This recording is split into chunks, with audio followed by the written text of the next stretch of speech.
Sapaksho Chavipaksha Baba Vanasya Mityo Visata Samam Praja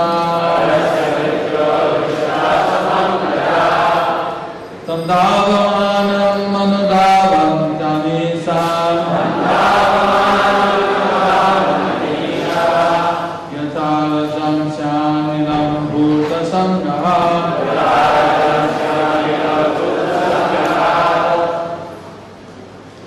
Vaisvapaksha vipaksha eva va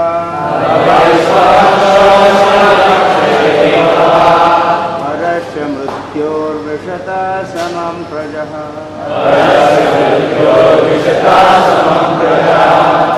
Tam dhavamanam manudhavan janisha Yatha rajansyani bhuta sangaha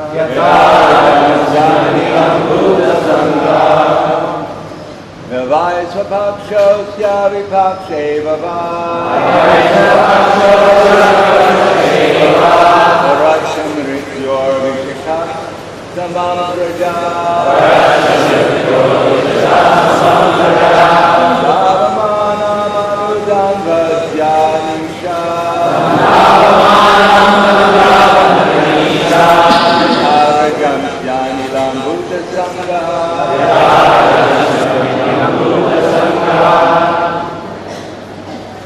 Translation by His Divine Grace, Jayapataka Swami Prabhupada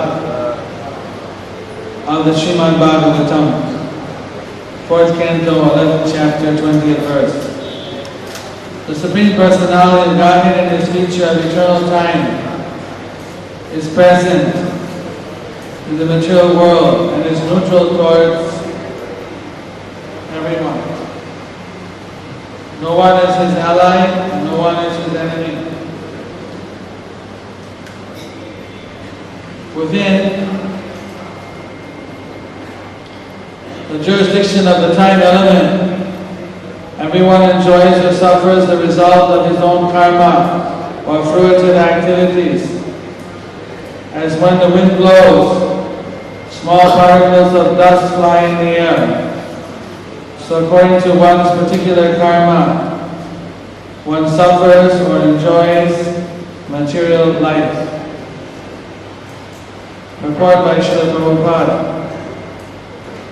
Although the Supreme Personality of Godhead is the original cause of all causes, He is not responsible for anyone's material sufferings or enjoyment.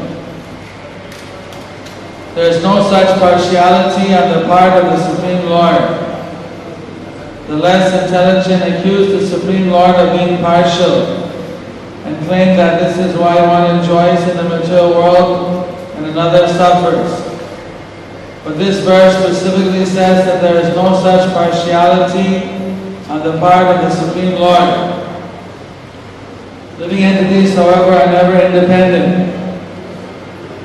As soon as they declare the independence of the Supreme Controller, they are immediately put into this material world to try their luck freely, as far as possible. When the material world is created for such misguided living entities, they create their own karma, fruitive activities, and take advantage of the time element, and therefore they create their own fortune or misfortune. Everyone is created, everyone is maintained, and everyone is ultimately killed. As far as these teachings are concerned, the world is equal to everyone. It is according to one's karma that one suffers and enjoys. The living entity's higher or lower position, his suffering and enjoying, are due to his own karma. The exact word used in this connection is anisa, which means dependent on their own karma, unquote. The example is given that the government gives everyone the facilities for governmental action and management. But by one's own choice, one creates a situation which obliges him to exist under different types of of consciousness. The example given in this verse is that when the wind blows, particles of dust float in the air.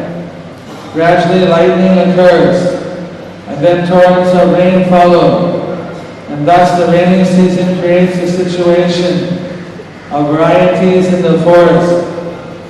God is very kind. He gives everyone equal chance, but by the resultant actions of his own karma, one suffers or enjoys this material world. Thus ends the Bhaktivedanta Swami translation and purport to the Srimad Bhagavatam, 4th canto, 11th chapter, 20th verse. In the matter of Swayambhuva Manu advises Dhruva Maharaj. Spoken, today is the 21st of October 2008, Christabdo, 522nd year of our beloved Lord Chaitanya Mahaprabhu in the Radha Ras Vihari ISKCON Mumbai temple, the presence of the assembled GVC members for their mid-year meeting, and so many Vaishnavas and Vaishnavis, and we're to the east of the Salt Ocean.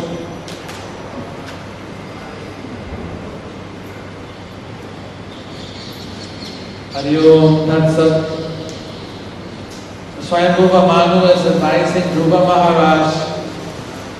Dhruva Maharaj was angry because his brother had been killed by a yaksha. He asked the yaksha to be given, who killed his brother, for due punishment.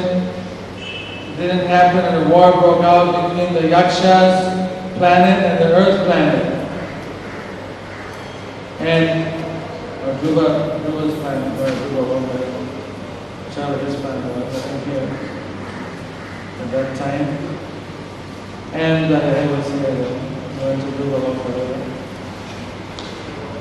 So that war really got out of hand. A lot of innocent people were being killed. So now Swayambhuva Manu is explaining that it's not up for us to be the implementer of everybody's karma. That's Krishna's job. That you don't want to wipe out the entire yaksha race because one guy did something wrong. You see similar, it's very rare that Dhruva Maharaj got carried away, but it's the nature of the material world who tends to carry us away in different directions. So Manu is coming to make sure it stays on the track, doesn't go off. Swayambhuva Manu is acting as his Shiksha Guru to give him guidance on the path of his Krishna consciousness. So he's explaining how the whole law of karma works. That everybody is given an equal chance in the material world. And according to their karmas, they suffer or they enjoy it. So like this,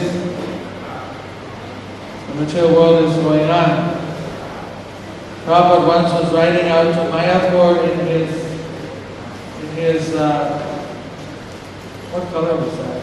Burgundy color car. He had 3 of those.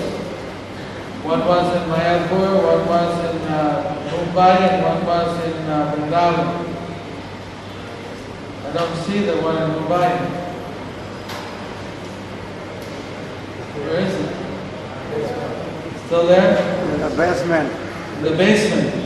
What is that? Hidden in the basement. Keeping Prabhupada's cooker, his so many different paraphernalia. His car should also, we saw the slideshow yesterday. These are all Prabhupada's paraphernalia. He was driving and he had a picture of Krishna and Balaram on the windshield. then he sent Krishna and Balaram.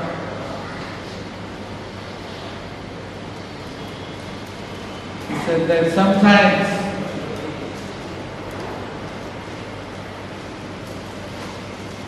in the material world, the good is fighting against the bad. And sometimes, usually the good wins, and sometimes the bad wins. Maybe in this Kali Yuga you've seen sometimes when it seems that the evil side won. So, there's terrorism and different things going on. The devotees, they take shelter of Krishna and Balaram. And that's why the devas, because they pray to Vishnu, they're successful. That's not, it looks like Krishna's partial to his devotees. But Vishnu is actually impartial. He reciprocates. They're all his parts and parcels. Because the devotees are praying to him, he reciprocates that and he protects them and fulfills their desires to a certain extent. Because the demons don't pray to him, they don't recognize him, so he reciprocates with that and he ignores them. It looks like the devotees are also on the good side. Actually, we're neither also good or bad, materially. We actually, with Krishna, we want to see everybody Krishna conscious. If everybody is materially happy, that doesn't really fulfill the devotee's purpose. Certainly we don't want people to be unhappy. But what we like them to be is Krishna conscious and have real eternal spiritual happiness. So, devotees are working above karma if they are fully engaged in devotional service.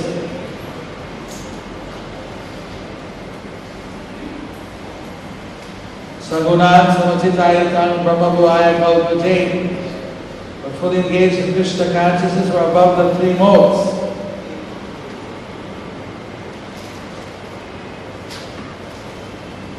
Prabhupada said we should therefore be 100% Krishna conscious. Montreal, he was giving a class and he told the devotees again and again, 100%, 100%, 100% Krishna conscious. In 1968, when I first reached there at Montreal, the devotees are feeling a little bit like hopeless. 100%, that's like a not 99.9, or this is like 100%, so we're feeling like, where's the hope? We're going to always slip up a little bit. Then Prabhupada kind of picked up the mood and he said, well, even 90%, and Krishna will take it. So everybody was feeling some relief. 90%, but 90, still that's pretty tough. How many of you got 90% in your final exams in school? Some devotees apparently were still looking a little bit down, and Prabhupada was getting down from his asana. His asana was built very high, like a Christian pulpit. He had a staircase going down, and so I had to go down maybe about 6-7 steps. So he started turning, going down, so he looked at the steps, looked to the devotees, and even 80%. Krishna will take it.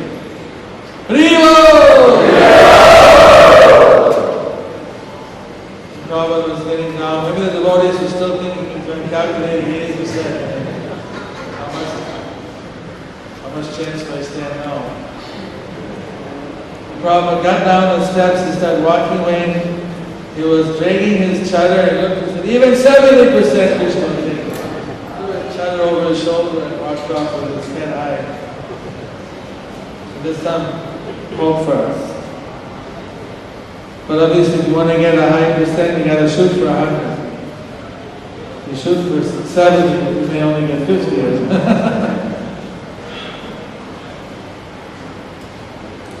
Someone told me that today was the birthday, the appearance of Radha Kunda. Yes. So we should remember Radha Kunda. I don't know if I remember everything perfectly. We had so many Brajavasi Pandits here that they didn't help me to leave something out.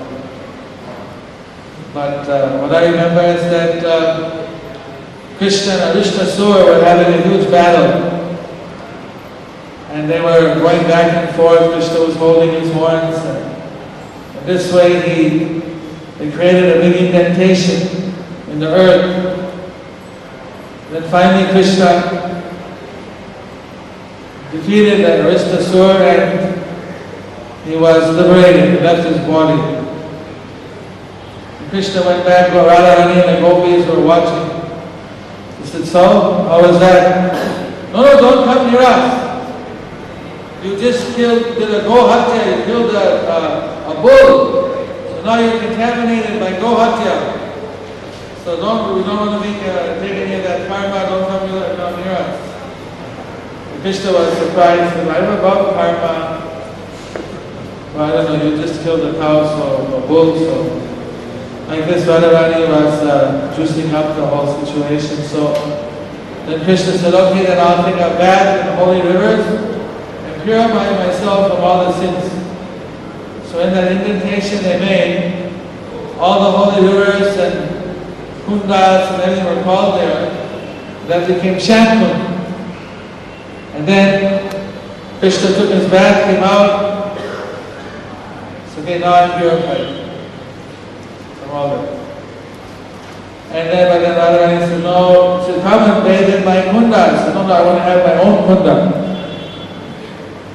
She wanted to serve Krishna, not that Krishna is serving her. So then she called like millions of gopis to come, and with their bare hands they're pulling out dirt from the land next to the Shankund and throwing it outside, and like this, within a short time, so many millions of gopis, with their own hands, they excavated another kunda. Bangles.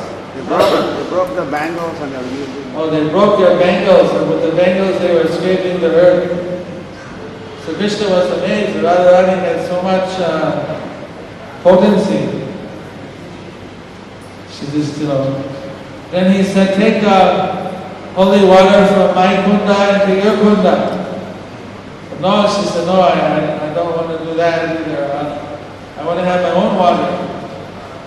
So then she said, I'll send the gopis to the heavenly planets and they can bring back millions and billions of gopis can bring back the water from the Manasi Ganga. Which is next door. Which is there. Govardhan. It's a secret. But then the holy rivers and the holy kundas, deities, they went and fell at the feet of Radharani and said, we want to serve you also. We're serving Lord Krishna, but we want to serve you. Please don't deprive us of this chance to serve you. So then, that was the difference. Now they were asking, not Krishna. So then she looked at Lalita and she said, it's okay, let them serve you. So then they cut a little, what do you call it? Canal between the Shankund to the Radha Kunda hole. And then the water came from all the holy rivers and went into the Radha Kunda. And then Radharani invited Krishna to come into her kunda. That's what I heard was the appearance of the Radha Kunda. Tonight, at midnight. Oh, at midnight. They have to stay up tonight to watch her. They do that. They come hundreds and thousands. They do that in Radha Kunda. Everybody stays up till midnight. Take a bath. Take a bath. Have you learned anything? Not good. The Prabhupada, he was upset because some devotees were very lightly taking baths in Radha Kunda, like it was, some swimming pool in the west or something, and bathing. So for some time he actually restricted Because Radhakunda is the most holy of the holy places. And when we bathe there, we have to do that with very much devotion and not frivolously. You see how people, they do a puja, offer different visarjans, different things to the Radhakunda, do a achaman. You think we take a bath to the knee, but we want to take an achaman before going into Radhakunda, out of so much respect. Then we just do an ablution, take 3 quick dips, and come out, not swim around and play with the turtles or whatever else people were doing before, I don't know. Sanupadesha Amrita says Radhakunda is the most holy place, and to give extreme respect.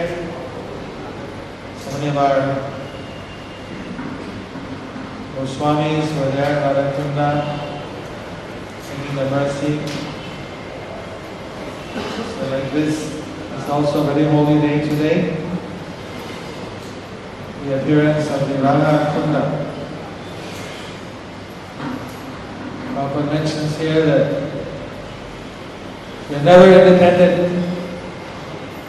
As soon as the living entity declares their independence as the supreme controller, they are immediately put into this material world. And here they can try their luck freely. Nobody has a level playing board to accrue their karmas. So this is the material world. This is somehow, we wanted to be independent of the Supreme Lord, so we're here. In Krishna consciousness, that's the original sin, that's the original aparad. We reversed it. Now we want to be totally dependent on Krishna. And by depending on Krishna, then He reciprocates with that, and He protects us. Spiritually, so many ways. Prabhupada was giving a lecture and he said once that if we dedicate ourselves to serving Krishna, then we do our duty serving Krishna in devotional service. So then He reciprocates and He does His duty to protect us. Very difficult, extremely difficult to get over this material world, but very easy. If we surrender to Krishna, and He crosses us over this ocean of birth and death. Here we are in Mumbai. We saw a presentation yesterday. Our Prabhupada said this was his favorite city in India. Remember, he told us that my Guru Maharaj ordered me to preach in the West. So I went to the West, I was preaching, but when we come back and see that India people are imitating the West, how can we stand by and watch India go to hell? Preaching all over the world the greatness of Indian culture, Indian philosophy. But the people come to India and see everybody mimicking the Westerners. They see that people totally materialistic. Then, what will they think of all our preaching? So, he wanted a statement of making the center here in Mumbai, as I understand it, was this, I don't know if it still is, but this was, probably still is, the most westernized, apart from being the most in the West, but it's the most westernized of the Indian cities. And if we can keep the people Krishna conscious here, divert them from totally westernizing and keeping the culture alive here, and that will save the whole India. Of course, now Bombay has a lot of competition all over, in Delhi and Hyderabad, Bangalore, Chennai, all the big cities. Bangalore, they also trying to be very westernized. There's the Silicon Valley in India, a lot of competition going on.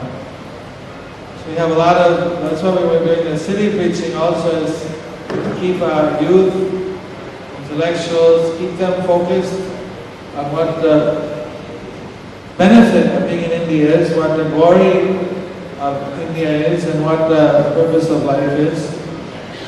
Just a few days ago we had, I was fortunate to attend Jayapataka Swami Gopinath Mandir's, Gopinath Mandir's prayer night program for the youth. Temple was packed, and the topic for discussion, how to win in the game of life. Something like that, maybe winning in the game of life, I forget the exact words. And the youth, so many new people came.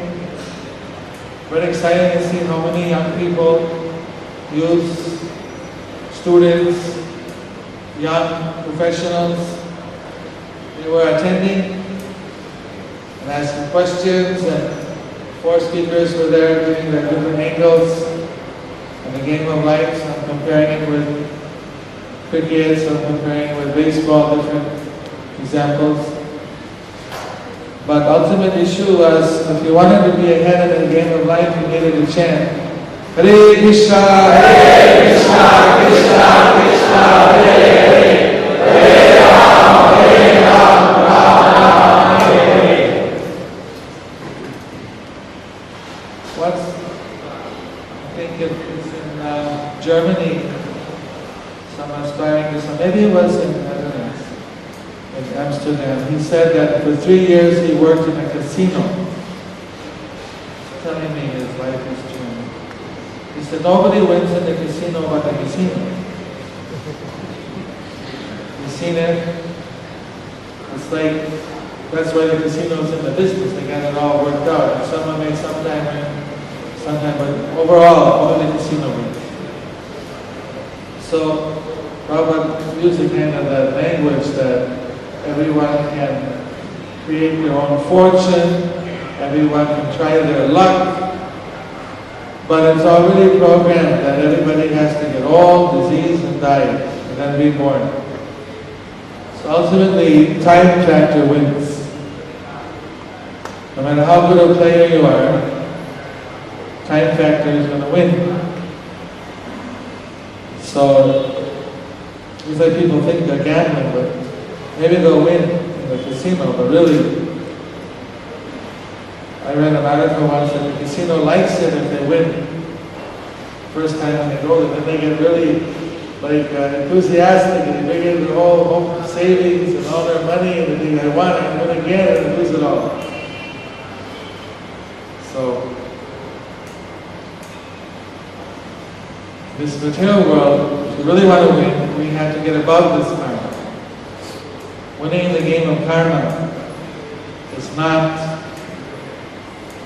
something that, I mean, temporarily one may be a little ahead, but then eventually it all catches up to you. If somebody engages in Krishna service, that's called niskarma. The Lord Chaitanya was advising us, don't do pious activity, don't do sinful activity, don't do pious activity. Do everything in the service of Radha and Govinda. Here, Radha Ras Bihari, Radha Gopinath, Radha Madan Mohan, whichever deities here, Radha Madhava. That's the secret. That's how to really win, is you're not into gambling. You're getting that full shelter of Krishna. You should take this advantage of having this mercy that Prabhupada gave us of Krishna consciousness. Prabhupada didn't say that renounce the whole world for everybody. He advised you to yukta vairagya. Purmadesh, he told the Purma Brahmana, wanted to give up everything. He said, don't be a monkey renunciate. You should chant and preach Krishna consciousness to your country people, be a guru. I'll live with you, I'll come back to you by doing this. So we want to have Lord Chaitanya live with us. Who wants us to have Lord Chaitanya living with you?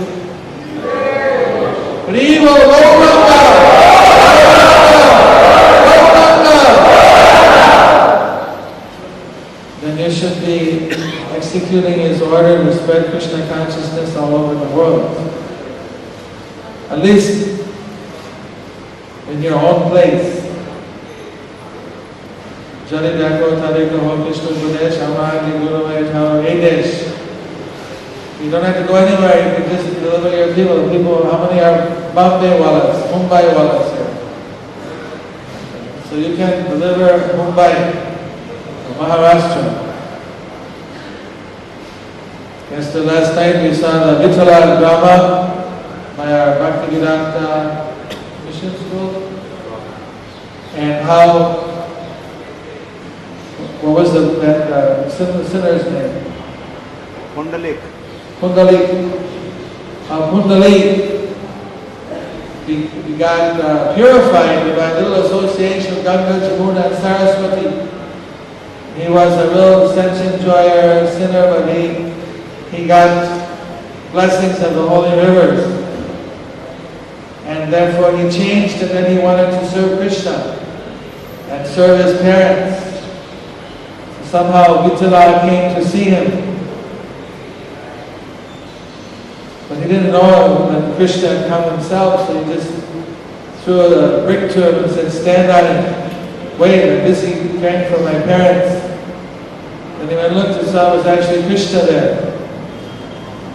And Krishna blessed him.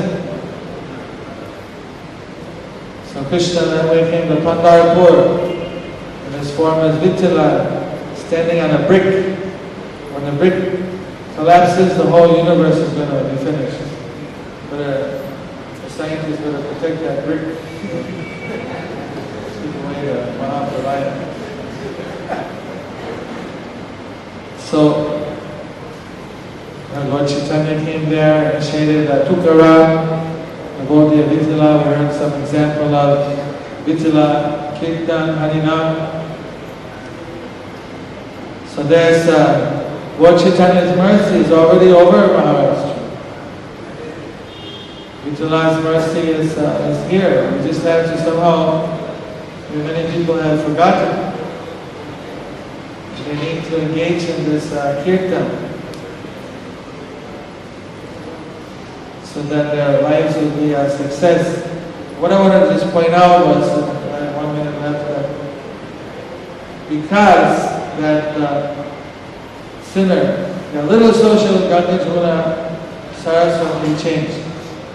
So it says here in this Damodar month, that even if one is a sinner, even if they don't have any good qualities, no mantra, no japa, no sadhana, nothing, but somehow if they offer a lamp to the Vishnu deities in this month, they can get purified. So this is a good month. If you know your husband's a little bit weak or something, or wife is not into it, somehow trigger to come here or him to come here and offer a lamp to Vishnu. You may see a sudden change, like in the Vitoba. What's the Kundalik. Kundalik. So there's so many blessings by offering the lamps and by doing the Damodar.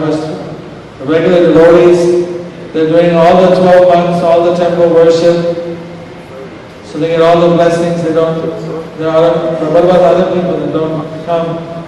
Give them the blessing to offer a lamp. Even there should be some lamp facility all day long. So people that come during the day, they can offer a lamp. Once Prabhupada, when he was sick here, he was up, suddenly he came down, went to see Giriraj Maharaj. He had darshan of deities, he sat on his asana. The word came out in the ashram, and Prabhupada is here, Prabhupada! Because he was just staying in his room that time with the illness. And everybody came and the whole temple filled up. And then Prabhupada said, I'm blessing you to be strong in your Krishna consciousness and to preach. This is what our prayer should be, that we be strong in our Krishna consciousness and to preach. Krishna consciousness for the deliverance of our city, our state, our country, the whole world, the whole universe. Hare Krishna, Krishna Krishna, Hare Hare, Hare Rama,